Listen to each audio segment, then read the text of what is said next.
Hello, today we will guide you through how to turn off automated sales tax in QuickBooks Online. If you need to disable automated sales tax in your QuickBooks Online account, this process is fairly straightforward once you know where to look.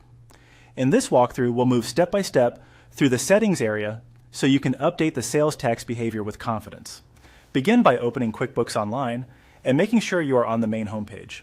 Starting from the homepage helps ensure the left navigation panel and all account tools are available and easy to find. Next, move your mouse over the 9-dot icon in the left side navigation area. This icon is often used to expand or reveal additional menu options. If your navigation menu is collapsed or not showing everything right away, hovering here will help you access the tools you need.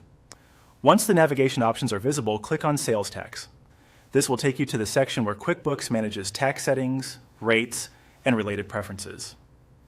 Give the page a moment to load fully before moving on, especially if your internet connection is a little slow. After you're in the sales tax section, look to the right side of the page and click Edit Sales Tax Settings. This is where QuickBooks allows you to adjust how sales tax is handled in the account.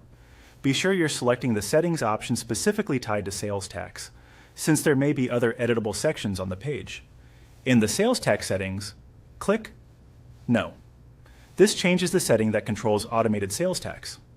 Selecting No tells QuickBooks that you do not want this feature turned on. Take a brief moment to review the setting after clicking it, just to confirm the selection is applied correctly before saving. Finally, click Save. This confirms your change and updates the account settings. Once saved, QuickBooks should stop using automated sales tax based on the option you selected. After saving, it's a good idea to remain on the page for a few seconds and verify that the setting still shows your updated choice. This can help you confirm that the change was successfully applied. If the page refreshes or briefly reloads, that is normal. And that's it. You've now turned off automated sales tax in QuickBooks Online.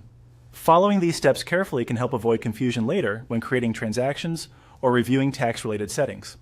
Thanks for watching, and we hope this guide made the process clear and easy to follow.